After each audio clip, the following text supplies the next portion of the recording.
Hello and welcome to the Gallop Out. I'm your host, Ryan, and as usual, I get to be joined by my co-host, Kaylee Shapiro. Kaylee, what's going on? How are you?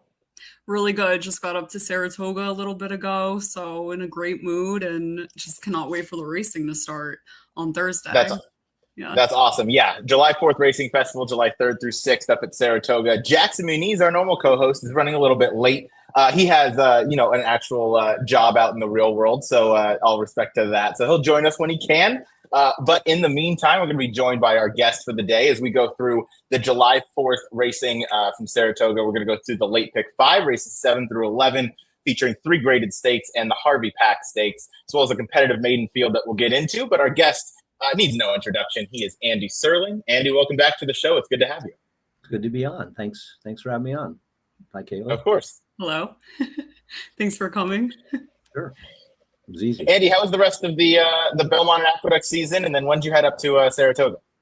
Oh, I got here late Saturday night, actually. So I've been here for a few days, getting settled and stuff, and a lot of work getting through the Thursday, Friday, and Saturday cards. But it's nice to be in Saratoga. It's always great, and it's a little nicer than Belmont in the sense that as much as we like coming up for the Belmont Stakes, you're here for a few days and then go back to New York, whereas now we're here for a couple of months, which is pretty cool. That's right. So you guys are staying. Settle in. Yeah. You guys are staying through the festival. Yeah, I lived in this apartment for 8 years, so I'm used to it. It's my home away from home. True. I love it. Well, we'll start with the home away from home on the July 4th card. We're going to start on race number 7, the only non-stakes race we'll be talking about today. It's going to begin the late pick 5. I'll throw the picks up on the screen. I went with the 2, 1A, and the 5. Kaylee went 3, 5, 2, and Andy went with the 1, 2, 3.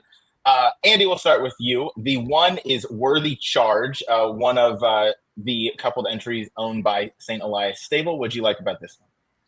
Yeah, first of all, I think the first upset of the Saratoga meet is that Kaylee didn't pick the Juddmonte horse on top in here. I'm already a massive loser to the meet. I'm already got a huge hole for myself. I took the 1 to 9, so I lost there, Kaylee. You outsmarted me. Yeah, I couldn't start with the Mont. I cannot believe you didn't pick a Juddmonte horse on top. I hope they don't find out. You may be off their Christmas list. Worthy Charge is a horse that was working very well last summer and was supposed to be pretty good. And obviously something happened, and now he's back. So I'm going to presume that he's still good. Now, sometimes these horses disappear and they come back and they were once good and they're not. And if that's the case, he won't win. But I'm going to take him. I wish he, obviously, entries. I mean, the sooner we get rid of entries, the better off we are. My guess is that Rebellious Type, the other half of the entry, who's, unfortunately, Vinny Viola must have bought back in or something for a piece. He bred this horse and it was sold to other interests. Nothing against Amelia Green, who started out like a house on fire, and she's obviously extremely talented trainer. But I wonder if this horse, really $1 million horse like this, would have gone from. I'm assuming Todd had this horse, right? And Amelia Green obviously didn't have the horse last year, so I kind of wonder about it going there. No way am I trying to knock her. I think she's good, but I wonder about the situation. And I like Worthy Charge. I think there's a story that I heard that Alpata, the 2, can run. No surprise that Todd Pletcher firster with IRAD running in Saratoga early in the meet. So he's probably a runner. And I don't have an argument with Shadow Banking, who ran well in that debut on a track where you probably wanted to be forward and swung around the field and ran well. It's still a horse that was entered on the turf first time, and it was a sloppy sealed track. So I'm going to guess a good firster is going to probably win this race. Like even the 5, Subito, who's a half to obligatory. Yeah. Mm-hmm. I like it. Yeah. No, I ended up going with the other half of the entry in second, the trainee by Amelia Green that you mentioned. I just like that Johnny V took them out. My top pick was the 2 down on the rail in Apalta. The dam is 3 for 3 with her first time starters. So, I figured IRAD taking the call is always a good sign. And hey, another good sign is when this guy joins from the car. It's our buddy Jackson Muniz. What's up, Jackson? What's going on, guys? Glad we made it out eventually. Yeah, you made it, man. Yep. How's work going? Oh, it's fantastic. Much rather be here talking horses with you guys. Well, it's a good thing you're here. That lie. It's a good thing you're here, Jackson. We're just starting off. We're just going through the first race. You picked this race, 613. First, though, we're going to go to you, Kaylee. Shadow Banking, who I believe is your top choice in the race for Chad Brown, Flavian Pratt, Clarovich Stables. What did you like about this second-time starter? Yeah, I thought that this horse had a really unfortunate trip. First time out, broke a little inwards. If you watch the head on, it becomes really clear just how bad of a trip this horse had. Horse to his outside kind of crossed over to him on top of him breaking inward, and then he got caught at the back of the pack. Obviously, it was a muddy sealed track. The horse was taking kickback the entire time in the back of the field, and he had to come super wide or on the turn, and then he had to move out even wider when another horse came out onto him. So I think that this horse made up a lot of ground to get up for third, and I'd imagine a second start if this horse gets a little bit of a better trip. I viewed it as the horse to beat. I like it. Jackson, we'll go out to you. You picked the 6th, who I believe is one pack for Terra Nova and Ricardo Santana. I think it's Fort Nelson. Fort Nelson. I hope it's Fort Nelson. Fort Nelson. Thank you. Which I'm a little concerned Kaylee doesn't have the Belmont horse anywhere in her top 3, but that's hopefully we're right about this. If the 1A does scratch, I will probably put the 1 on top just to make that clear. The entry kind of screwed it up with the 1. But I do like Fort Nelson, I guess, right now for on top. Showed speed last year going in October as a 2-year-old. Got a number that fits really nicely with everyone's doing in this race. Looks like he's working well. Albert Jr. riding this horse. I learned my lesson from Saratoga. Whatever horse he picked is probably the better one, at least right now. This race feels like a bit of a guess, though. I'm going to have him on top for now. I'm going to watch the board. Weren't too many workouts to watch. A lot of these horses are working at Belmont and not Saratoga. So hopefully get some info with the tote, info with some workout reports, and go from there. Yeah, no doubt. It's good that this starts off the sequence. We'll be able to see the tote. We'll be able to see who's taking money. That's always important in these competitive main special weight races. Last one we'll talk about is the number 5 Subito for Juddmonte Racing. Bill Mott. Kaylee, you picked this one in second. Obviously, what do you like about this one for your favorite Bill Mott? Well, definitely. I mean, the recent works aren't anything that jump off the page, very typical of a Mott horse. But if you look at the May 17th work, I mean, the horse put in a bullet work from the gate out of 115 horses, 47 flat. That definitely stood out to me. And I'm very familiar, but I'd imagine you guys are as well with the female family of this horse. Obviously, a half to obligatory. Broke her maiden in second start, but the dam has produced also Napier, who won on debut. Napier is the dam of Ferocious, who also won on debut. So this horse comes from the same family as Ferocious. They're all very precocious. This one was more interesting to me out of the 2 Motts. And I think this horse, I mean, Mott has had some runners win on debut lately, and I kind of had a feeling this one would be one as well. And Speightstown's obviously 3-year-old first-time starters win 17% of the time as well. So no doubt. Yeah. Great pedigree digging there. And this one certainly has some ability for a well-bred Juddmonte colt. So that's race number 7. First, just real quick, go ahead, Jackson. Touch on the 1 because I do like the 1 a little bit. Yeah. The 1 every year DRF releases like a meet preview of all the 2-year-olds at Saratoga, and this horse was on the short list of the Chad Brown 2-year-olds that they put on that article. So I thought that was interesting. There was some buzz about him last year, so obviously something happened. But at least he's getting back to the races now, and so he's one I'm interested in as well. There you go. You went underwater for a sentence of that, but we did catch what you were saying. It's all good. Right. That's what happens. This is all practice for Pacific Horse players later on tonight. Oh, yeah. But race number 7 kicks off the late pick 5. I'm going 2, 1A, 6. Jackson's going 6, 1, 3. Kaylee 3, 5, 2. And for Andy, it is as easy as 1, 2, 3. We'll move on to race number 8. Race number 8 is the mile grade 3 Manila Stakes for 3-year-olds. Picks are up on the screen. I went 4, 2, 1. Jackson went 2, 10, 8. Kaylee 8, 4, 5. Andy 2, 4, 5. So I'm the only one who didn't have the balls not to single or go with Zulu Kingdom on top. We'll start with the 2. That is Tiz Dashing. And Jackson, we'll hit you first. What do you like about the 2 Tiz Dashing in this spot for Barkley? I put the wrong number. It's 4. Oh. It's supposed to be 410. My bad. This is what I get for multitasking. It's supposed to be 4. It is. I apologize. It is. Well, in that case, then, Andy, we'll go to you. What did you like about Tiz Dashing enough to put this one on top? Well, I mean, I don't have a knock against Zulu Kingdom. He's clearly the horse to beat. He's gotten some pretty fortunate trips this year, and I'm not quite sold that he's as good as some people think he is, but he is way the horse to beat. I think it'd be foolish to think otherwise.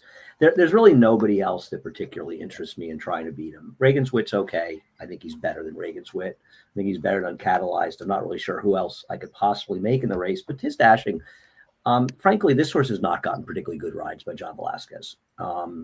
And now, just watching his last race, I'm not exactly sure what to make of that race because you look at Revolutionaire, the race just sort of fell apart in the last 16th of a mile.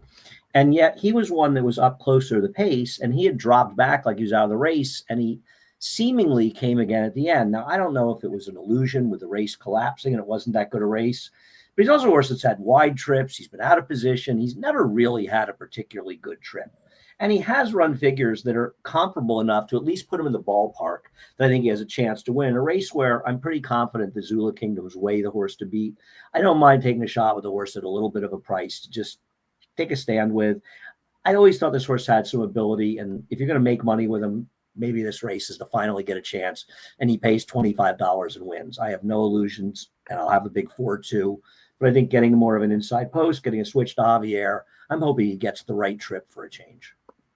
Yeah, I'm with you. I certainly hope he's able to get a good trip here. Kaylee, we'll go out to you with the number 8 Uncatalyzed, the other Chad Brown. This one ridden by Orad Ortiz, coming off of a nice maiden win last time out. What did you like about this runner?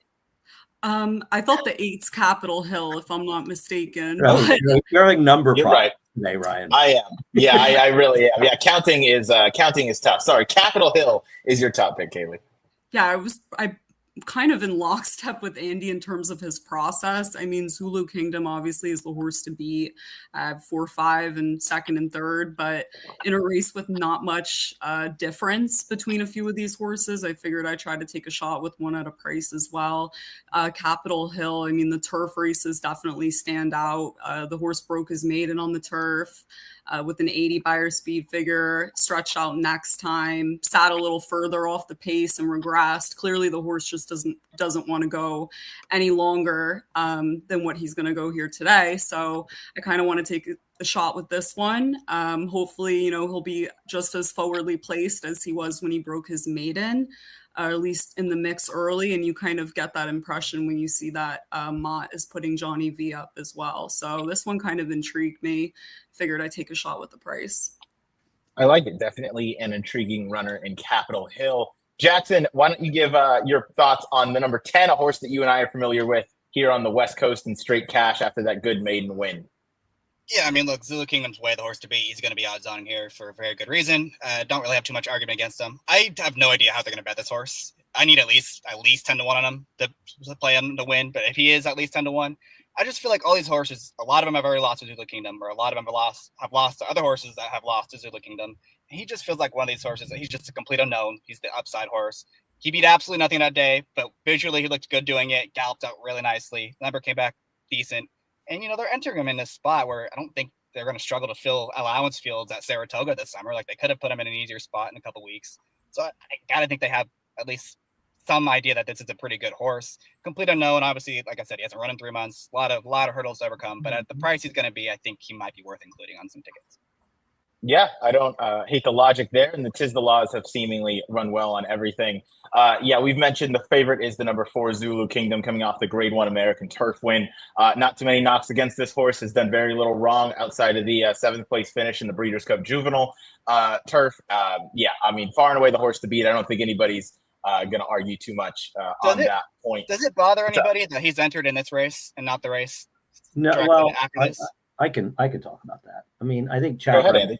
I think Chad has. I don't think he has some questions of whether or not he wants to go that far, mile and 8. And I actually talked to him about it quite a bit a couple days ago, 2 days ago, because I had spaced and thought this race was Friday and the Belmont Derby was Saturday. And I said, why don't you enter in both, take a look.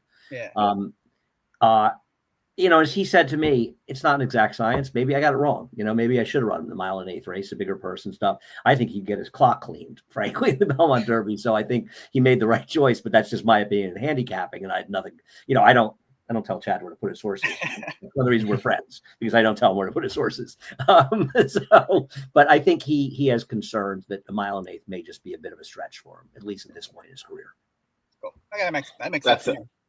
That's really good insight there, because we will talk about the Belmont Derby coming up. Last one I'll mention is the number 1 Maui Strong. I just thought this one's run a lot of respectable races. Drew really nicely today. Going to be from that inside post. Obviously, also ran in the American Turf, but didn't do a whole lot of running yet.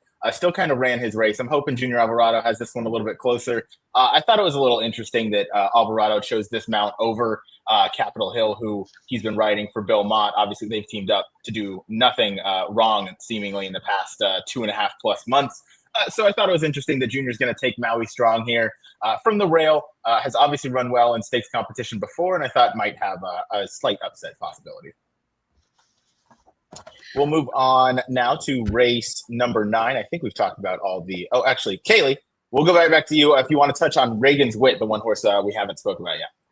Yeah, I thought that outside of Zulu Kingdom, this horse is probably the next best thing.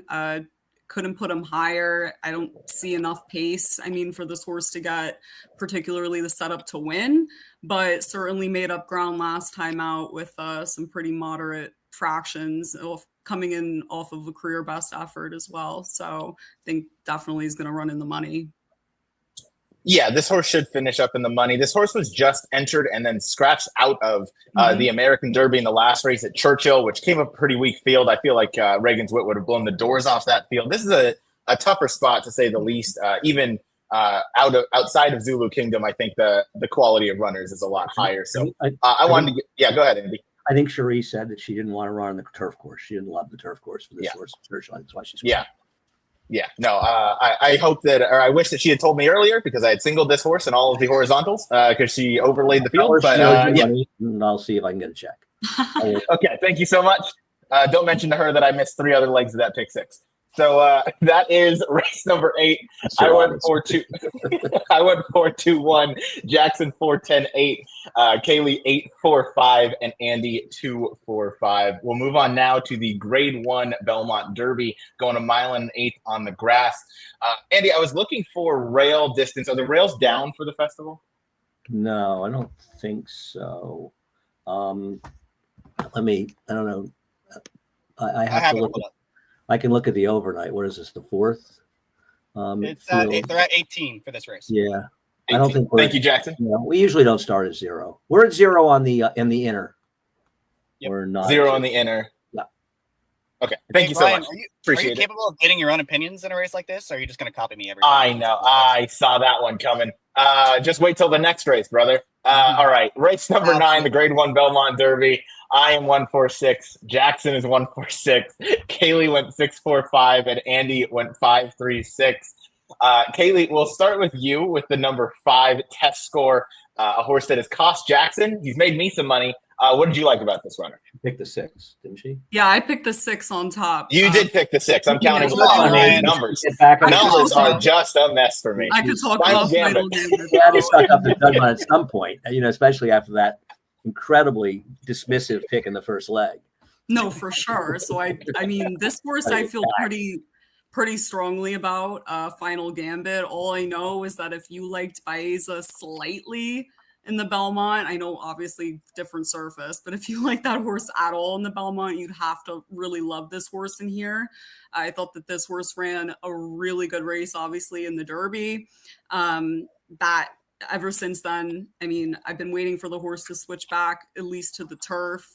You look at the dam side, it's all turf pedigree. The Not This Times literally run well on anything. So that's not a concern. I think if this horse runs anything close to what he did in the Jeff Ruby, everyone's running for second. So yeah, I'm going to take a shot with this horse on top. Yeah, certainly a horse that has a lot of talent and a lot of ability. I just worry that maybe wouldn't get exactly the pace, but certainly one that could, get the job done at a fair price. What price do we think he's going to be in here? There's no morning line yet. He feels like a horse that's going to take a huge amount of money, and it's kind of troublesome for a horse. And I agree with everything Kaylee said about the breeding. I don't agree he ran that well in the Derby, but that's fine. But I agree with what she said about the Jeff Ruby. I think if he runs that race, Phil could be in trouble. I just worry that this isn't going to be much of a pace in here. And his one turf race isn't that bad. And it's his 2-year-old debut, so I don't make much of it. But I'm not convinced that he's equitalented on all 3 surfaces. Isn't that a bit of a concern? Yeah, it is a little bit of a concern, but I mean, the horse, we've only seen him on the turf once, I guess, on debut. So I'd imagine now as the horse has matured and got better with time, you'd imagine that maybe is going to run something close to what he did in the Jeff Ruby. Even if he ran, I mean, a 90 in here, it's good enough to win. So very much just going to take a shot with this one. If he takes a lot of money, I mean, at that point, I don't really know if I would endorse him. I'm not sure what kind of price is going to be. Anybody have a Jackson? You have a feeling what kind of price this horse is going to be? 3-1, 7-2. I mean, it feels like he's a Derby horse. It's Pratt. It's Cox. I mean, there's all these like he's a flashy horse that he's going to take a lot of money in here, and we all have him in the mix. It's not that I'm not knocking him. I just wonder if he's going to be. I wonder if he's going to be the one that's just a little overbet in here. Because he's not a bad field. I'm not sure. I'm not sure a 90 is going to win this race, Kaylee. I mean, not that I'm cutting it that fine, but I think it's a pretty good European coming over too. But anyway, whatever. We'll see. All right, I like it. Final Gambit, certainly a horse that we all respect in this spot. We'll go to one to the inside. This is the number 5. This is the one that Andy picked on top. It is Test Score for Grand Motion and Manny Franco. You're going to make me wait to see why you guys are both picking Tank. I think that the horses that you want out of the American turf are Test Score and New Century because they're the ones that raced on or near the rail. Now, Test Score spent almost the entire race down in the rail, whereas New Century was a little bit off the rail, but close to the inside, and you did not want to be inside on Derby Day on the turf course. I'm a big fan of Test Score. I thought he ran extremely well in the Transylvania, and I think he ran extremely well last time. And I think that he's a better horse than Zulu Kingdom, even though he lost to him. And I'm just kind of a fan. And frankly, I want him and the horse from France, Luther. I don't really want anybody else in here. Yeah, you mentioned New. Go ahead, Kaylee. You'd imagine Test Score. I mean, the other thing, honestly, that sticks out is the stretch out in distance, too. Should really suit the horse even more. Maybe takes another step forward. Surely not supposed to hurt him, right? Is looking at Lucky. So, I mean, that's for sure. Anyway, I want to know why you guys love Tank. Well, Jackson, you want to take this one away, or you want to accuse me of copying you again, or you can go ahead. You can use the love word, but I think it's interesting, and I have no idea what price is going to be either. I'm assuming he's going to be close to double digits in here. I would think so. like he's the lone speed by a mile. No one's going to be near him on the front end. We've seen it time and time again that they let these horses get away on it, and maybe he just takes them a long way in this spot. And it's not like he's that much slower on some of these figures. I know they came out Gulfstream against way lesser, but they're going to have to come catch him. He's going to be a big price in here. He's supposed to get an easy-ish lead. I'm hoping they open up 3-4 lengths, try to just get some distance between him and the rest of the field, and maybe he can get really brave on the front end. Obviously, it's going to be. I don't know what they're going to bet him at. I don't know what price he's going to be, but if he's the big enough price, I think he's worth taking a shot on top. Yeah, I agree. I hope he stretches the field out. I don't want to see him go, 25 and 50 and invite the rest of the field. I want to see him just stretch the speed as far as he can. He does look loose in here. Jackson, same boat as you. Obviously, obviously I copy your picks as soon as I see them.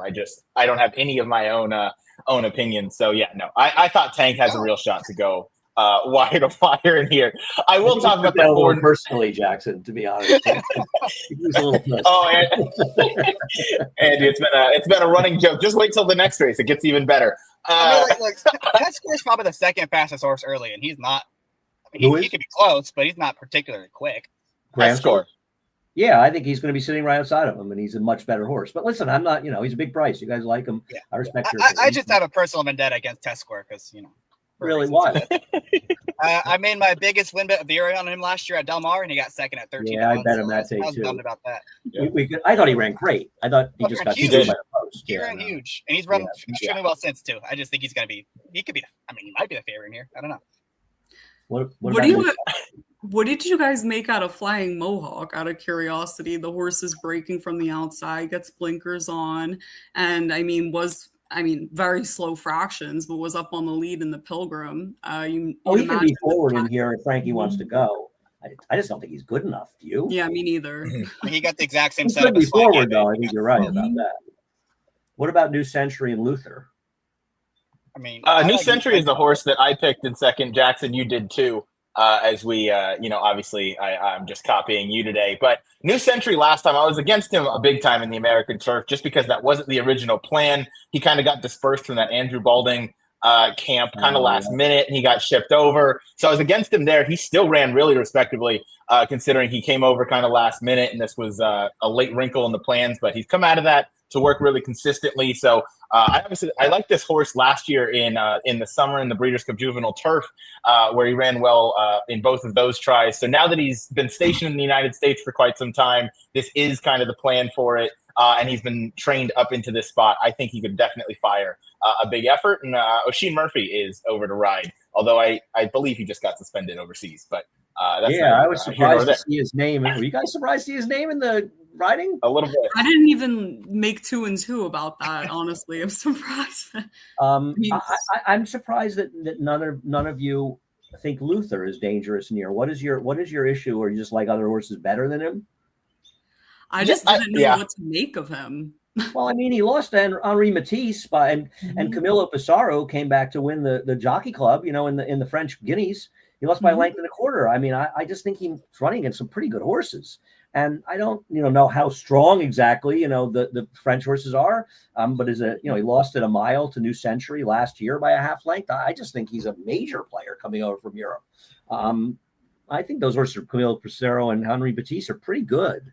Henri Matisse, I know he got blown out in the James Palace, but only because the horse who won it is so good. And a horse that can get a mile over there should get a mile here. And I just think the mile 5/16, watching the race was just too far for him last time. I think he's a huge player here.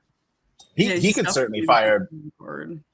Yeah, he could certainly fire a big effort in this spot. I went with the other horse who's already been over here for a race, and Luther certainly merits respect. Though, go ahead, Jackson. The other thing with him is you look at his 2 poor efforts; they both came on the softer grass. I mean, all his good races come on either the good firm or the good, and they're clearly bringing him over here for a reason. So I just wasn't sure how he would class up and what to make of him necessarily. But if he's going to get forgotten about on the board, I would definitely be playing him.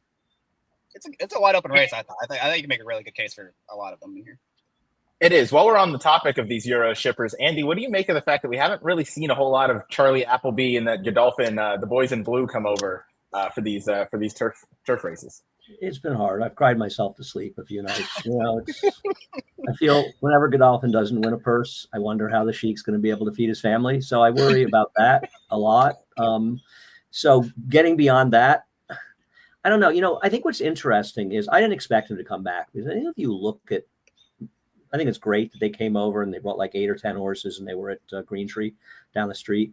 But if you look at those horses that he brought over last year, their form just completely basically fell apart as the year went on, except for the Philly Star of Mystery. The Silver Knots. He just did not maintain his form. And I wonder if they felt that bringing them over was just hard to have whatever reasons to hold their form. So maybe we'll see them show up with a horse or two. I wouldn't be surprised if we do. But I think that it was an interesting thing they did last year. I think it worked out okay for them. But in general, those horses just didn't hold their form. So I wasn't shocked he didn't come back. All right. I was just very curious about your I don't really know what there's a story or anything. They just decide not to come. But maybe they'll come again. All right. Well, that's race number 9. Jackson and myself went 1-4-6 in the Belmont Derby. Kaylee went 6-4-5. Andy went 5-3-6. And next up, we have the Grade 2 Suburban Stakes going the classic distance of a mile and 2 furlongs, a mile and a quarter. Picks are up on the screen, and Jackson copied my picks this time. I went 7-4-1. Jackson copied me, went 7-4-1. Kaylee went 4-8-5. Andy went 4-6-2. Jackson, we'll start with you. We'll go to Antiquarian, our top pick in here. What did you like about this one? Obviously, I share a lot of the same opinions. Yeah, just the horse I've always been a fan of, and I just like what he's done in pretty much his whole career, especially his last 2 starts. I think we talked about him last time. Anytime a horse comes back doing something he doesn't really want to do and does well and gets a career top for it, kind of opens my eyes a little bit when he won sprinting at Gulfstream. Got a career top, then came back in the blame, and thought he ran really well that day. Just kind of pressing the pace. He looked like he was just completely toast, top of the stretch, and found a way to re-rally. I don't know if I'm supposed to give him extra credit for that or if I'm supposed to detract from the other horses in that race for him coming back, because he looked like he was done and, came back and finished second somehow. Galloped out well, The field has come back to do okay. Mystic Dan improved. Post time came back to win. So there's some things I like. I watched his most recent workout. Looked really, really good in the morning. Third start off the bench. Saw him get his career top last year when he did that. So I think there's some things to like. I think he's going to really like the 1.25 miles. And I don't know what kind of price he's going to be because I could see him being a very clear second choice in this spot. And I don't know if I would love that if everyone goes crazy for him just because what they saw last time and who he faced. But I think I would put him slow to be the second. Isn't he a little slow to be the second choice in here? I think he is, but that would be my concern. But just like it's Todd, it's Johnny B. He's just lost the Derby winner and all this stuff. Like this, he's like the up and comer. So they might go a little too crazy for him rather than these other horses that have run 34 times, like Awesome Aaron and the horse on the rail. His name, and to that point, Andy, of him being one of the slower horses in the race, we just saw Mindframe go off as the favorite in the Stephen Foster, and he certainly wasn't any of the fastest on figures. And we have a question for you regarding that. But real quick note on Antiquarian, I heard a story when I was in Saratoga from the mayor, Sean Patrick Nolan, about something that Johnny V told him on Antiquarian last time out. That was that he saw it was either a firefighter or an EMT on the infield railing as they were turning for home, and that's what caused him to kind of bore out and lose his position a little bit. And then when he kind of got past that and Johnny was able to straighten him back out, he kind of came again. So that's what. How many gummies were you on when you heard that story and believed it? I mean, was it like your fourth or your fifth? I think 6 or 7. Sure it wasn't the UFO that he saw, like coming over the infield? Come on, bro. Wow. I'm not repeating that story ever, just so you know. True or false, I'm not repeating that. Getting spooked, definitely. I mean, I don't think is any excuse for, Mystic Dan beat him. And I think that he's going to be in so much deeper here. Yeah. Mystic Dan with the Mystic Dan trip at Churchill Downs coming right up the rail. He ran better than Mystic Dan last time. I agree with that wholeheartedly. All right. Next one we'll talk about. Kaylee, I'll go to you first. It's the number 4 Locked, who's going to be your favorite in here. Ran behind Fierceness last time out, but that might not have been his best distance. What did you like about Locked in this spot? Yeah, that's exactly what I like about Locked. 1 1/16 is certainly not his distance. This horse runs monster figures, going 1.25 miles. Obviously, the Santa Anita handicap is the big standout. I tried, really digging in to play against this horse. I was a little bit concerned that maybe he wouldn't have a big enough setup, but I don't really think that he's going to need. I think he kind of towers over this field a little bit. And I think that, again, 1.25 miles distance is really this horse's game. And if you look at his figures at that level, I don't think anyone in here can beat him. So hopefully he has enough of a setup to get the job done, but I'm definitely going to take Locked in here. I like it. Andy, anything to add on you before I ask your opinions on the number 6, Honor Marie? I want to disagree a little bit, even though I picked him. I ultimately like Kaylee. I just kind of thought he's better than these horses in all likelihood, and he'll probably win, but he could be a bad bet at a short price in here because, okay, if he runs a Santa Anita handicap, he's going to win this race. I don't think he should be 1-9. If somebody told you he's going to run as well as he did at Santa Anita, there's nobody here that's picking against him, right? The problem is with that argument is, well, he won the Cigar Mile at 1 mile.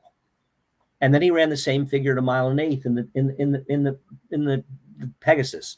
So, yeah, he ran a big number at 1.25 miles, but I don't know. I'm just not convinced in that argument because he kind of sucked a little last time. Now, I'm not sure he didn't run well enough last time to be competitive here, but remember something about his last race. This was the horse that Todd wanted to run. He didn't want to run Fierceness. He wanted to run Fierceness in the Westchester at Aqueduct the next day. And so this was the one that he wanted to run. And he was a total no-show. Now, I picked him too, but I have some reservations, and I'm not willing to just say he needs more distance because his prior races, the 1.25 mile race, don't suggest that that's true. So even in picking him, I have some reservations about him. I just feel like maybe he didn't run his race last time, and he is coming back in here, and I could see him not showing up if there was some sort of issue, and I'm hoping he runs back to his better numbers because I think even if he runs his Pegasus and his Cigar, he's the horse to beat in this race. So, but I have some reservations. Andy, would you agree that maybe last time out going the 8.5 furlongs, it was just coming out of the 10 furlong effort in the big cap, maybe the ship took a little bit out of him, and then just shortening up in distance after a race like that, it kind of takes you a little farther out of the pace. So would you give that maybe a reason or no? I don't know. I don't know. I don't have the answer. I don't just want to use the distance. I'm not saying Kaylee's wrong, and he clearly ran a tremendous race in a mile and a quarter, but he's run well enough shorter before. And, you say those things. It was 2 months later. I mean, no, I don't think it's supposed to be an issue for him. I think he's supposed to have run better than he did in that race. And once again, just remember, he was the horse that Todd wanted to run, not Fierceness. So if we believe that Todd Pletcher knows what he's doing, which I think we all do, I mean, it's pretty clear, then why are we supposed to be making all these excuses for him? Yeah, that's all I would say. They also didn't go fast at all. It's not like they flew on the front end. He was outrun. Like they kind of crawled up there, and he was still way back there. Right. He just kind of floundered back there. I was disappointed by the race. I picked him too, but I do have some concern. I think I'll put it this way. This is a make or break race for him. Yeah, for sure. Run well in here because he's got to win. Because if he doesn't, then he's just another horse that managed to run a couple of good races and he's gone the wrong way. And I'm not willing to concede that yet, but I think this is a pivotal race for him. I do too. Andy, and I want your quick thoughts on the number 6, Anna Maria, horse you also picked in the mix. I think that Awesome Aaron is very interesting in here, and the fact he was able to rate last time, and if he can run back to his last 2 races, he's the chief competition thing to lock. I feel like Anna Maria is a horse that I know a lot of people liked him. I was never his biggest fan, but this horse ran some pretty good figures as a 3-year-old, suggesting he could move up and run figures in the triple digits as a 4-year-old. And okay, I don't really care what he did in that American Pharoah race. Obviously, he was a total no-show. And then he showed up last time in a race that I think was a little better than the fig looks. I mean, timeout stunk, but that was a sloppy track in the 2-mile race. I don't want to hold that against him. I thought he ran pretty well last time. And I just thought he was a horse that always showed some ability. It's not like he ran that badly in the Travers last year, considering the relative lack of pace in there. So I thought maybe if they got a little moving up front, maybe he could pick up some pieces at the end. Yeah, I think it's definitely race. Yeah, definitely an interesting runner. And I like the move that he made last time in the 1.5 mile race where he had that lead opened up by about 2 lengths, maybe a furlong and a half before the wire there. Jackson, I want to get your thoughts on the rail horse before we move on. Phileas Fogg for Gustavo Rodriguez and Kendrick. Yeah, I mean, he's just done nothing wrong lately. He's in very, very good form. He wants to go this far. He's got the rail so that he's going to be up on the pace again in here. And I thought last time he had a little bit of a tough going of it. He was kind of pressing the whole time, just in chase mode. He got run down pretty easily in the end, I thought, by Awesome Aaron. But I think maybe he's able to get away more easily this time. Maybe he's the one dictating it to the rest of the field. Maybe he can get really brave against this group because he's got numbers that aren't too far off what it'll take to win this thing, especially if the real lock does not show up. So I think he's a little interesting. It should be a price. Yeah, me too. I thought Kendrick could send out of the rail and just kind of take it to him. That's race number 10. Jackson and I went 7-4-1. Kaylee went 4-8-5. And Andy went 4-6-2. And actually, before we move on, Kaylee, any quick thoughts on Awesome Aaron before we keep it moving? Yeah, I wanted to include this horse. I mean, has really good speed, drawn to the outside, and those last 2 figures definitely jump off the page a little bit. Certainly seeing that the horse was able to win grade 3 switching off Lasix last time out is a positive, and that was his first start stretching out as well. So I'd imagine this distance is going to suit him and also gets the outside draw in a race with not too much speed. I have 2 questions. I have 2 questions. One, Ryan, do you think this horse has any chance to go 1.25 miles just based on the breeding? I knew you were going to say that. He's capable of going 1.25 miles. He went 1 mile and 3/16 last time. That's the problem with that anti-argument. Brian's going to say no because practical jokes. No. I almost picked this horse. I almost picked this horse in 3rd because he has proven that he likes to run. By the way, he's not wrong. Yeah. Jackson loves to give me shit because I say the practical jokes don't want to go far. And more often than not, I'm right. Hey, has Captain Cook finished yet? I didn't pick him. Wow. I guess he didn't. But second question. Because I wasn't sure. How do you guys think they're going to ride this horse? Are they going to take him back off the pace again? No, he's going to sit second. Remember something about this race, Jackson. It starts at the 8th hole. So they have an enormous run to the first turn. So it's easy to get position. Why wouldn't they sit behind Phileas Fogg? He did it last time, and he beat him. So I would imagine they're going to stalk him. I can't imagine, though, that Irad's going to let Phileas Fogg just walk along on the front end. So I think how fast Phileas Fogg goes will determine how close or farther away he is left here. All right, we'll move on. I know We'll move Norm on now to race. better horse forward. I talked to Norm after he said got that big fig. This is the horse you probably remember that ran significantly faster than Torpedo Anna did that day in Oaklawn. And of course, all the idiots on Twitter that said time only matters in jail. When they're not out begging for money to have dinner, they conveniently forgot that this is just a faster horse. But anyway, I think he'll be forward. Time only matters in jail is certainly one that I'm going to have to bank. They disqualified themselves from having any opinion on horse racing whatsoever. Between that, Jackson, and our buddy Emmett Kennedy saying he couldn't train a dog to walk. Those are two of the best sayings I've heard this year. All right, that's race number 10. One more time. Jackson and I went 7-4-1. Kaylee went 4-8-5. Andy went 4-6-2. Race number 11 is the Harvey Pack. We're going 5.5 furlongs on the turf for 3-year-olds and upward. Picks are up on the screen. I went 3-6-9. Jackson went 3-9-5. Kaylee went 7-9-6. Andy went 1-11-2. We'll start on the rail with Mischievous Angel. Horse cutting back from a mile distance. Jorge Abreu and Irad. What did you like about this one, Andy? First of all, I want to say, since I have a lot to do with this racing name for my friend Harvey Pack, the very cool thing about this race is I want Axthelm to run. Because Axthelm is obviously named for the late, great Pete Axthelm, that unfortunately guys are too young to have known Ax. And he was really one of the most talented sports writers ever, but also a great guy and a great friend of racing's. And he and Harvey were extremely close. And if you've never seen any of the work they did together on the Breeders' Cup broadcasts in the 80s, in the beginning, including a feature they did taking the subway out to Aqueduct for that Breeders' Cup at Aqueduct. It's great stuff. And Ax was a great man, as was Harvey. And I think it's pretty cool that horse is entered. I don't even feel like the connections may realize the connection. Anyway, as far as Mischievous Angel, I think this is a very, very, very hard and interesting race. So I don't want to argue with anybody having picks in this race. You've got a lot of horses that have run races in the past that have been good enough to win, but their form seems to have eluded them. I think that bring the band back home is very dangerous being forward in this race. But Mischievous Angel is a horse that always had some ability, and he was kind of putting it together last year. I still think he's better shorter than longer. And I thought he ran well enough in that Henry Clark. And maybe that was kind of a crappy race, over relatively speaking. But I think at least his form had been pretty good. And I'm not that concerned about what he did in the poker. I don't think he wants to go that far. And I like the fact that he's cutting back. And I thought he might have improved a little bit. I found this race to be very hard, though. Mm-hmm. Yeah. I definitely think that this was the most competitive race of the sequence we've covered. Another one, a horse that you picked second, Andy, was the 11 American Monarch for Bill Mott and Jose Lozcano. I would recommend that people watch his last race because he broke well, and I don't understand. Junior just dragged him out of the race, and he is a horse that in the past has at least been a little bit more forward. And I thought he got just a kind of ridiculous trip in there. And this is a horse that had serious talent. I mean, in the past, and obviously he was laid up for a long, long time, but he seems to be maybe getting his form back together. And I just had so many horses that I didn't want. Witty, caught a bog last time. And people should remember there's a lot of horses coming back from May 16th and May 17th throughout the 3-day card that ran at Pimlico those days. And they listed the turf as good, and it's a lie. It was a bog.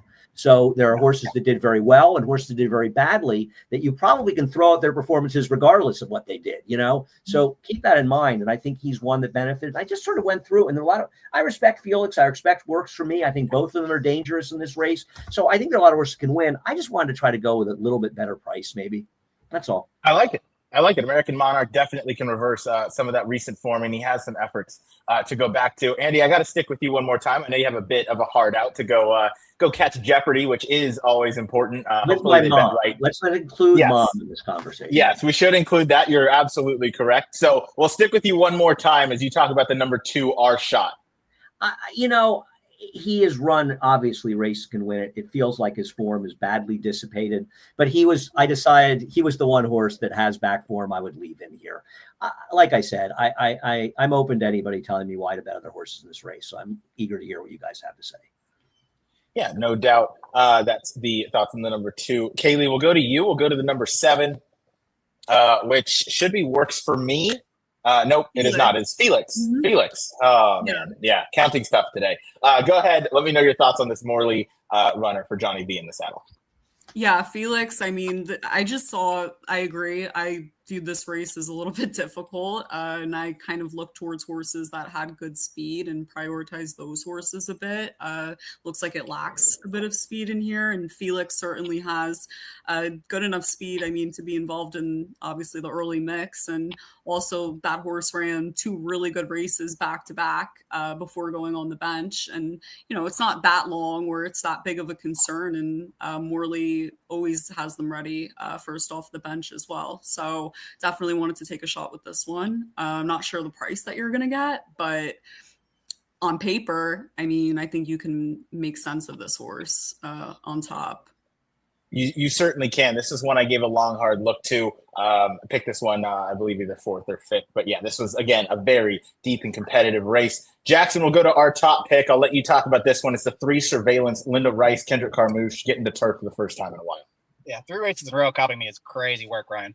That's man. fine. It's fine. Yeah, I thought this horse was a little interesting. He's coming out of races that are against horses that are better than these. I know they came on the dirt, but they are better horses. And I just remember watching those 2 races live and turning for home both times. I'm like, this horse is going to make some noise in here.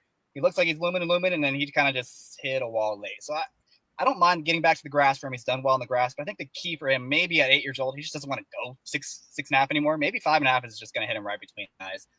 He's going to be forwardly placed in a murky pace scenario. He's got a good inside post. He can sit just off of it. Maybe catches a flyer and goes up front because there's really not that much speed. And I just didn't want to settle for anything too short in this race. I don't think he's going to be a short price in here.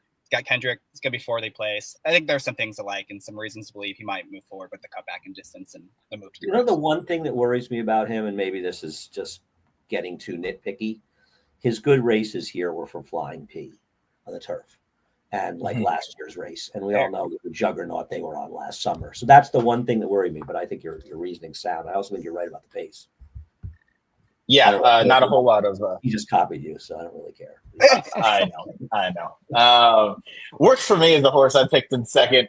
I just like that this horse seems to be rounding into good form. I like the effort last time out at Saratoga. Off Lasix for this, but his run more than fine without it. So I know Pratt's going to have this one in position. I just worry that this one might be too short of a price, so I didn't want to pick this one on top.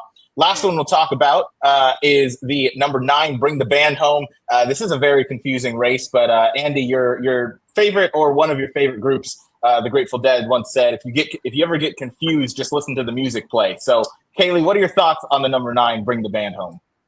Yeah, another horse that I viewed to have great speed, and I favored the horse in that way, and also ran figures very much good enough to win here. I think that the distance is great for the horse. 94 buyer speed figure last time out, is switching off Lasix, but you know, broke his maiden with without Lasix as well. So hopefully, you know, switching off doesn't have a big effect, but I viewed this horse as a main player in here. I'm actually kind of regretting not just putting him on top.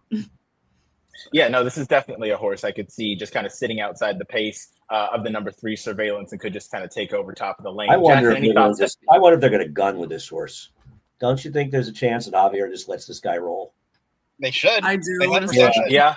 I think he has better turf sprint speed right now than Surveillance. I know the Pace Projector has them together.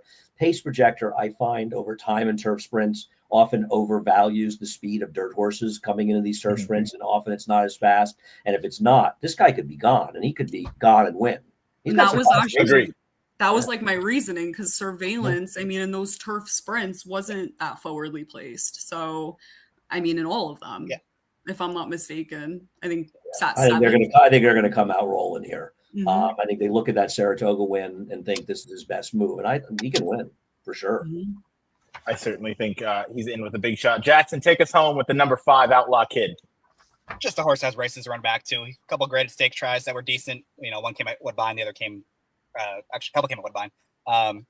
He's somewhat quick. First off the bench for Weaver, he's got numbers running back to. I'm going to be mostly 3-9 in here. I think either the 3 or the 9, they're going to be forwardly placed. They're going to have to come catch them in a race that has a weird pace. So going to be most of those 2. I like it. That is race number 11. The Harvey Pack Stakes going 5.5 on the grass. One more time with the picks. I went 3-6-9. Jackson went 3-9-5.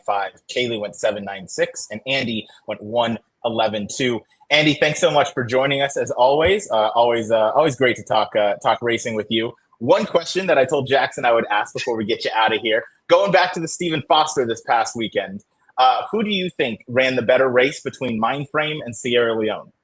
Oh, I don't think it's close. Sierra Leone ran the better race. Mindframe is always going to have the ability to stay closer, which is going to give him an advantage. And, I had said to Chad Brown months ago, you really should buy a rabbit for Sierra Leone. Maybe they're taking that a little more seriously now. But the problem with Sierra Leone is not that he's not super talented. It's that for the most part, he's just not getting paces to run at. And he's running at some good horses. Mindframe's very good. The fiercess he ran again last year, these horses are good horses with a pace advantage. So I thought his effort was really good. It's just, Mindframe has more tactical speed. Mindframe's very, very good. So I thought it was a terrific race. Since you asked me a question, I asked you, what song does, if you get confused, listen to the music play come from? Oh, I am not sure. Okay. I will fail that one. I think it's Franklin's Tower. I was trying to remember for sure, but I think it is. I could certainly look it up. But Andy, thanks so much for. Do you think Mindframe ran better, Jackson? Is that the point of the discussion? No, I told Ryan why he was wrong for about an hour and a half on Saturday. That Sierra Leone ran way better, and that Mindframe also has no chance going 10 furlongs against him either. I don't want Mindframe going 10 for the record. Mindframe's good. I like Mindframe. I'm a big fan of his. I like his. I think he's really good. You look at his career. Yeah, what he's done in a relatively short period of time. And I agree. I would run him in the Forgo. See what happens if they try him in the Whitney, and then I would cut him back and run him in the Forgo, to be honest. I think he would be very, very tough in there. Mm-hmm. I think that 99 figure is going to in the Churchill Downs race is too low. I think it's probably closer to 102 or 103. I think it's a very hard day to make numbers, and I just think that's a number that's proving to be a little low. My only issue with race was watching it live. Like, he had the perfect trip on Saturday, and he hit the top of the stretch, and he looks like he's going to win this race by open lengths. And then Sierra Leone, who had to make this early move, somehow we rallied, and the whole field really came back at him towards the end. It's not like, I just felt like if Mindframe was that legit, wanted to go 10 furlongs, he's going to win that race by 4 or 5. That's fair. He's supposed to beat Sierra Leone by a couple lengths in there, given the pace. If there was just a little bit more pace, I feel like Sierra Leone would have swallowed him for dinner. But. And the horse who's in front is a complete fraud first mission. He's a very talented fraud, but every time it's like he reads the form and goes, "Oh, it's a grade 1. I'm going to suck today." Yeah. Yep. And so it's like Mindframe had the perfect cover, right? Sitting outside of a horse that's just not going to win. Anyway, I got to go watch Jeopardy. Thank you, Andy. I appreciate you joining us. Enjoy Jeopardy. Enjoy Saratoga. Later. For everybody that stuck along to watch with us, obviously, thank you again to Andy Serling for joining us. Now he's got to go watch Jeopardy with his mom. Let's hope for everybody's sake, including his mom's, that Double Jeopardy is bet correctly tonight, or Final Jeopardy. Sorry. Let's just hope for the best on that. I doubt it will be. We'll keep an eye on his Twitter feed, but. Jackson, how's your day going, man?